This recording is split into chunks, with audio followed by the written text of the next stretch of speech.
अल्लाहुम्मा सल्लि अला सय्यिदिना व मौलाना मुहम्मद व अला आलिहि व अस्हाबिहि व बारिक वसल्लिम वसल्लम।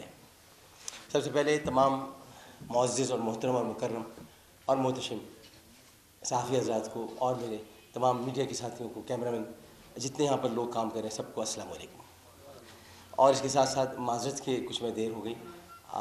देर होती है तो आपको बताइए, आदमी आता नहीं है बल्कि लाया जाता है, तो इसलिए थोड़ी देर हो गई। इस वजह से मैं माज़रत चाहता हूँ। आज की इस प्रेस कॉन्फ्रेंस का मकसद बुनियादी तौर पर वो घटिया, रकीक और बेहुदा इल्ज़ामात हैं जिनका जवाब देना है। एक शख्स है, उसका नाम है अफसार आलम, और मैं एक बात कहना चाहता हूँ जनाब, और वो इसलिए कहना चाहता हूँ कि हम हर सहाफ़ी के साथ तो होते हैं, लेकिन अभी आप अंदर भी तशरीफ़ लाए, मैं ये चाहूँगा कि कम से कम आपको पूरा मौका भी मिले और आज़ादी इज़हार राय कि अगर हम अलमबरदार हैं तो हम आपको मौका भी दे दें कि तशरीफ़ लाइए, लेकिन थोड़ा सा हिसाब रख लीजिएगा एक जर्नलिस्ट के बारे में अल्फाज के। मैंने भी उनके बारे में कुछ नहीं कहा है। नहीं, मैंने कुछ नहीं कहा। आप जल्दी खड़े हो गए। आप एक मिनट, आप जल्दी खड़े हो गए, जैसे हज़रत आदम जल्दी पैदा हुए। मैंने भी कुछ कहा ही नहीं और आप खड़े हो गए। आप तो वही जो मिसरा मुकम्मल भी नहीं हुआ और वाह करने खड़े हो गए जी। मैं एक घटिया, रकीक और बेहुदा इल्ज़ामात लगाने वाले शख्स अफसार आलम की बात करूँ। अफसार आलम एक वो साहब है जो हमारे ज़माने में, हमारे दौर में, जब मैं जियो में काम करता था तो उस बार तशरीफ़ लाए। हामिद मीर साहब ब्यूरो चीफ होते थे यहाँ इस्लामाबाद के। तो हामिद मीर साहब चूँकि कैपिटल टॉक में ज़्यादा मसरूफ़ रहते थे, तो मीर शकील रहमान साहब ने तय किया कि अफसार आलम साहब को यहाँ पर ब्यूरो चीफ लगा देते हैं। और अफसार आलम साहब ने अपना आगाज़ किया ब्यूरो चीफ की हैसियत से यहाँ जियो से। फिर वो जियो से निकाले गए। क्यों निकाले गए, नाराज़ हो जाएंगे, वो बताऊँगा तो छोड़िए, आप भी जानते हैं वो क्यों निकाले गए होंगे। क्योंकि इंसान के जो किरदार और अतवार होते हैं वो बहुत सारी चीज़ें बता देते हैं। उसके बाद खैर बहरहाल वो मुख्तलिफ जगहों पे काम करते रहे। आज में काम किया। आज में उनका क्लिप बड़ा मशहूर है जिसमें बुलाते हैं और कहते हैं कि मैं पाकिस्तान के सबसे बड़े स्कॉलर जनाब आमिर लियाकत साहब से बात करना चाहता हूँ। तो बात उन्होंने मुझसे की। उसके बाद वक्त गुजरता रहा और मुख्तलिफ जगहों से होते होते वो बहरहाल नवाज़ शरीफ साहब तक जा पहुँचे। और नवाज़ शरीफ साहब तक जो पहुँचता है तो नवाज़ शरीफ साहब अपने नाम की तरह उसे नवाज देते हैं। इसमें कोई शक नहीं है कि वो आखिरी वक्त में उन्होंने सईदुज़्ज़मान सिद्दीकी साहब को भी सिंध का गवर्नर लगा दिया। हालांकि मरने वाले थे कुछ दिन में, लेकिन फिर भी नवाज गए उनको। तो इनको भी नवाज दिया, ये भी नवाज दिए गए और पेमरा के चेयरमैन बन गए। पेमरा के चेयरमैन पूरी दुनिया जानती है। यहाँ पर भी मेरे खरल भाई मौजूद नहीं हैं, वो आपको बता देते हैं। पेमरा के चेयरमैन के लिए एक इश्तिहार शाया हुआ था और उस इश्तिहार पर वो पूरा नहीं उतरते थे। उसके बाद दोबारा इश्तिहार शाया किया गया जिसमें क्वालिफिकेशन कम की गई और उसके बाद उनको पेमरा का चेयरमैन लगाया गया। ये तो अब साबित हो चुका है कोर्ट में, इसमें नाराज़ मत हो जाइएगा वहाँ, तो ये तो साबित हो चुका है कोर्ट में। तो उसके बाद जब वो मौजूद हुए हैं पेमरा के चेयरमैन कैसे थे, उनका निशाना सिर्फ और सिर्फ था बोल में मैं उससे काम करता था और मेरा प्रोग्राम चलता था ऐसे नहीं चलेगा। वो रात को 10 बजे सब लोग देखते थे आज कौन है निशाने पर, ऐसे नहीं चलेगा। तो उसमें बहुत सारी गलतियाँ भी हुई। बहुत यकीन आप सब जानते हैं कि सहाफ़त में काम करते हुए इंसान गलत भी करता है, सही भी करता है, लेकिन जो गलत करते हैं वो इतराफ़ कर लेते हैं। जो गलत करने के बावजूद इतराफ़ नहीं करते, मैं उनको सहाफ़ी नहीं समझता। और मुझे सहाफ़ी होने का ताना ना दिया जाए, मैं खुद सहाफ़ी हूँ। आप बता देता हूँ आपको, मेरे नाना सरदार अली साबरी हैं जिनका अंजाम अखबार था और जिन्होंने कायद-ए-आज़म को कायद-ए-आज़म का खिताब दिया था और जो कायद-ए-आज़म के साथ ट्रेन में पाकिस्तान आए थे। और उनके नाम का गोल्ड मेडल हर MA करने वाले, यानी सहाफ़त में MA करने वाले को गोल्ड मेडल दिया जाता है सरदार अली साबरी को। मेरी माँ उर्दू की पहली कॉलम निगार थी, महमूदा सुल्ताना। मैं खुद सहाफ़ी हूँ, जगह और एक्सप्रेस में कॉलम लिखता रहा हूँ, तो मुझे ना बताएं सहाफ़त क्या होती है। तो मुझे ये पता है कि किस तरह से अब ये उभरे और सामने आए। हुआ ये कि हम पर एक केस हुआ। केस करना किसी का भी कानूनी, आइनी, जमहूरी हक़ है। और केस हम पर यह हुआ कि कुछ अफराद ने मिलकर, आप जानते होंगे कि कुछ ब्लॉगर्स थे जिन्होंने कुछ भैंसा पेजेस वगैरह थे जिन पर तौहीन रिसालत का इर्तिकाब हो रहा था। मैंने प्रोग्राम किया, खुलकर प्रोग्राम किया। मेरी ज़िंदगी में एक ही इश्क़ है और हम सब का एक ही इश्क़ है। आपका भी वही इश्क़ है, मेरा भी वही इश्क़ है और हम सब का एक इश्क़ है, इश्क़ रसूल सल्लल्लाहु अलैहि वसल्लम। आप में से कोई ऐसा यहाँ पर नहीं मौजूद जो नबी के नाम पर अपनी जान न दे दे, कोई भी नहीं, हो ही नहीं सकता कि मैं कहूँ यहाँ पर कोई नहीं मौजूद है, मौजूद सारे मौजूद। तो हमारा भी ऐसी जज्बा था। जब ये देखा तमाम चीज़ें तो मैंने प्रोग्राम किया और प्रोग्राम करने के बाद मुझ पर पाबंदी लग गई कि आपने इसको कहा, इसको कहा, इसको कहा, इसको कहा। अब पाबंदी लगने के बाद मैं कोर्ट में गया। कोर्ट थी जस्टिस साकिब निसार। ये बहुत सारी कोर्टों में मैं गया, लेकिन मैं आखिरी कोर्ट आपको बता रहा हूँ, जनाब जस्टिस साकिब निसार रिटायर हो चुके। क्योंकि आजकल मौसम चला है ना उन्हीं पर इल्ज़ाम लगाने के, तो आजकल हर आदमी हर 2 दिन बाद उसको कोई टेप आ जाता है, और वो भी आ रहा है साकिब निसार का। तो निसार में तेरी गलियों पे वतन के जहाँ चली ये रस्म की कोई सर उठा के ना चले। तो बहरहाल उनको ना कोई टेप आ रही है साकिब निसार की, हालांकि वो साबिक निसार हो चुके हैं, लेकिन फिर भी साकिब निसार साहब के पास टेप आ रही है। तो हालांकि आप जानते हैं बहुत सारे मेरे यहाँ पर सहाफ़ी दोस्त ऐसे मौजूद होंगे कि 40 दिन तक 40 डेज तक साकिब निसार साहब ने मुझे अदालत में बिठाए रखा है, यानी नाहली की तलवार में फिर लड़कर इसे। आज तक मैंने साकिब निसार साहब के खिलाफ कोई बात नहीं की। शर्फ मुझे मिला इज़्ज़त का, मुझे दिया अल्लाह ताला ने, कौम से में पहुँचाया। और ज़र्फ़ इसको कहते हैं कि आपके खिलाफ 40 दिन तक केस चलता रहा, और आपका ज़र्फ़ ये कि केस ख़त्म होने के बाद या उनके जाने के बाद आपके मुँह से कोई लफ्ज़ नहीं निकला। इसको ज़र्फ़ कहते हैं। ये कम ज़र्फ़ है, कम ज़र्फ़ है कि जो किसी के जाने के बाद उसकी बुराई करते हैं। आला ज़र्फ़ वो होते हैं जो सामने बात करते हैं।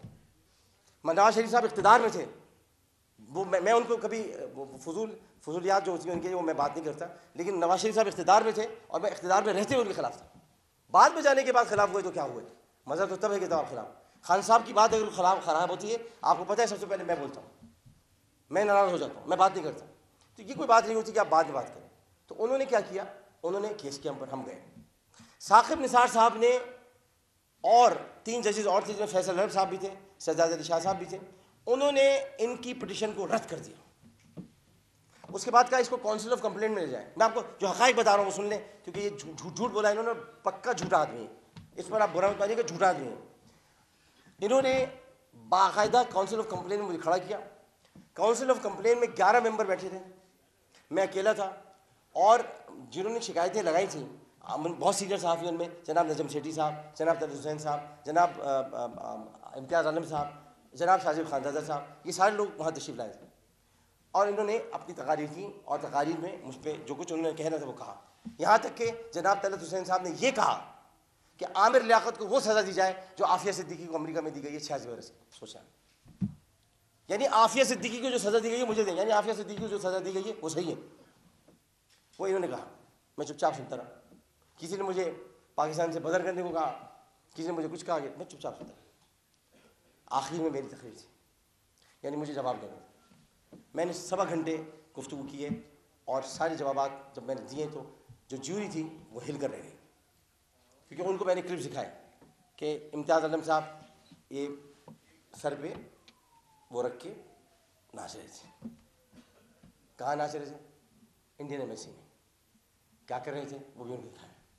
क्या कहा उन्होंने रसूल के बारे में? सुने कि रसूल के बाद हमें किसी की ज़रूरत है, रसूल आ गए हैं, अब कोई ख़त्म नबूवत के में करने की बात नहीं है, ख़त्म नबूवत तो होती रहेगी ख़राब, ऐसी कुछ बातें होंगी माज़र। ये मैंने सुना। जब ये सुनी तो मेहदी साहब थे, बड़े बड़े सीनियर आदमी, बहुत सीनियर आदमी, उन्होंने कहा आप लोग गलत कर रहे हैं। अगर ये बातें आमिर लियाकत ने बाहर जाकर कह दी तो आप में से कोई भी यहाँ से वापस नहीं जा सकेगा, क्योंकि आप सब लोगों ने कहीं ना कहीं कोई ना कोई जुमले ऐसे कह दिए। एक साहब ने कहा, नाम नहीं लेना चाहता, एक साहब ने कहा कि हदीस तो होती नहीं। हदीस कहाँ से? हदीस तो हमने खुद बनाई है। ये उन्हीं लोगों में से कोई साहब है, मैं नाम किसी का नहीं लेना चाहता, किसी की जान को खतरा होगा और 10 चीज़ें होंगी, तो ये बातें की गई।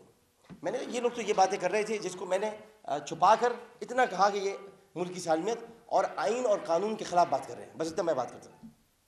उसके बाद जनाब काउंसिल ऑफ कंप्लेंट ने कहा कि 10 लाख रुपये जुर्माना, 10 लाख रुपये जुर्माना, और जब तक जुर्माना ये नहीं भरते इनका प्रोग्राम को बंद कर। हमने दूसरे दिन जुर्माना भर दिया, हमने दूसरे दिन जुर्माना भर दिया। जैसे ही जुर्माना भरा, और ऐसे नहीं चलेगा, दोबारा स्क्रीन पर आया, ये फिर पहुँच गया अदालत। कौन? अफसान आलम साहब। जैसे ही पहुँचे, अब यहाँ मैं आपको बता रहा हूँ, जैसे ही पहुँचे तो साकिब निसार साहब ने कहा क्यों आए हो? ये जुमले आपको पता है, इसी तरह बात करते हैं, हाँ भाई क्यों आए हो? मैंने कहा जी ये काउंसिल ऑफ कंप्लेंट का फैसला है और इस फैसले के खिलाफ हम आए। क्यों आए हो भाई? हो गया, 10 लाख रुपये जुर्माना दे दिया आपने, दे दिया, जाए प्रोग्राम करें अपना, आप भी जाए आगे, नेक्स्ट केस करें। आवाज़ लग गई फ़ौरन। तो ये इनकी वहाँ जिल्लत हुई थी, सुप्रीम कोर्ट में चले गए। अब जब ये सब काम हो गया तो फिर मसला क्या हुआ कि दोबारा बंद हुआ। मैं बताता हूँ क्या हुआ। दोबारा यूँ बंद हुआ कि मीर शकील रहमान साहब और मीर इब्राहिम रहमान साहब ने, यानी जंग और जियो ग्रुप ने, उन्होंने मेरे खिलाफ एक केस जो था पेंडिंग में, वो तौहीन अदालत का, वो ले आए। फैसल सिद्दीकी साहब वकील थे, और वो था कि मैंने जनाब मीर शकील रहमान साहब को फादर ऑफ भारत और मीर इब्राहिम रहमान साहब को सन ऑफ भारत का है। वो केस आया, मैंने गलत किया था, मैंने माफ़ी मांगी, माफ़ी मांगने के लिए मुझे 40 दिन तक इंतज़ार करना पड़ा, जब तक कि वो लगा नहीं केस। 40 दिन तक मैं रोज़ अदालत जाता था और माफ़ी मांगी। यहाँ जनरल फैज़ कहाँ से आ गए कि वो मेरे पास आए, उन्होंने आकर कहा कि उनको कहें कि वो इनके कुछ ना कहें। कितना बड़ा झूठ है। यानी इस वक्त पाकिस्तान का वफादार वो है जो फ़ौज को गालियाँ दे, फ़ौज के ख़िलाफ़ बात करे और फ़ौज को कहीं ना कहीं ये साबित करे कि फ़ौज इस इक़्तिदार में कहीं ना कहीं शरीक है। वो कोई भी आप शुगली छोड़ दें। मैं आपको हल्फिया कहता हूँ, ला इलाहा इल्लल्लाह मुहम्मदुर रसूलुल्लाह, जनरल फैज़ कैसे कोई ताल्लुक़ ही नहीं था। ये तो मेरा केस खुद लड़ा था अपना अकेला, और मैं कहता था मेरा तो कोई बोलने वाला नहीं है, साथ देने वाला नहीं है, अकेला बैठा रहता था। कोर्ट रिपोर्टर से आप पूछ लीजिए, जितने कोर्ट रिपोर्टर्स यहाँ पर मौजूद हैं वो मुझे सुप्रीम कोर्ट की राहदारियों में दिखते थे। मैं अकेला था, वल्लाह मैं अकेला था। एक नात ख्वां आपसे कह रहा है, एक आशिक रसूल आपसे कह रहा है, मैं अकेला था, कोई नहीं था मेरे साथ। कहीं मैं फ़ोन नहीं मिलाता था, बल्कि उसके बाद नीचे जाकर बार रूम में आपके साथ ही चाय पीता था, वहीं मुझे ले जाते थे, कोई मुझे मशवरा दे रहा होता था। मैंने बाबा रवान साहब को एक मरतबा खड़ा किया था बस। और आप यहाँ पर आप जनरल फैज़ पे इल्ज़ाम लगा दें, फ़ौज पे इल्ज़ाम लगा दें। मैं साकिब निसार साहब तक पर इल्ज़ाम नहीं लगा रहा। क्यों नहीं लगा रहा? इसलिए कि साकिब निसार साहब अपनी जगह पर सही थे, मैं आज भी उनको सही कहता हूँ। उन्होंने हालांकि मुझे बड़ा ज़लील किया, बहुत तंग किया मुझे, बिठा कर कभी बोल रहे हैं इनाम घर कब शुरू होगा, परेशान होता था मैं। अच्छा भाई कब होगा शुरू, आलिम ऑनलाइन किधर है, आलिम ऑनलाइन को बुलाओ, मैं चुप रहता था। तो जब मैं पाकिस्तान के साबिक चीफ जस्टिस को एक लफ्ज़ नहीं कह रहा उस फैसले के बावजूद, और मैं आपने आकर सिर्फ शुगली छोड़ी ताकि मीडिया की तवज्जो आपकी तरफ मरकूज़ हो जाए, और आपने कहा कि आमिर लियाकत के लिए जनरल फैज़ ने मुझे कहा कि कुछ नहीं है ना। अगर कहना भी होता तो जनरल ऐसे कहता है? पाकिस्तान में तो बड़ी तारीख रही है, जनरल कैसे कहते हैं? जनरल ऐसे कहते हैं जैसे हमने आपसे कहा था, हम आए नहीं लाए गए। फिर कुछ नहीं होता उसमें, फिर कोई सवाल नहीं होता। ऐसे जाकर इनसे कहेंगे इतने शरीफ हैं, तो आप किसी को मत घसीटें। मेरे सिर्फ इतना कहना है जनाब सार आलम साहब से, बड़ी इज्जत के साथ, बड़े एहतराम के साथ, हम पुराने कॉलीग रह चुके हैं, आपको फिर समझाता हूँ कि आपके पास अगर कोई दलील नहीं है तो पहले दलील लाएं, वरना जलील हो जाए। दलील लाने की ज़रूरत है आपके पास। आपको ये कहना चाहिए कि मेरे पास ये सबूत है, ये मौजूद है। क्या अगर मेरा केस बिल्कुल साफ़ और शफाफ था, सामने था, तौहीन अदालत का केस था, और तौहीन अदालत के केस में माफ़ी के सिवा कुछ नहीं होता। सब्सक्राइब करें और बेल दबाएं ताकि कोई खबर रह न जाए।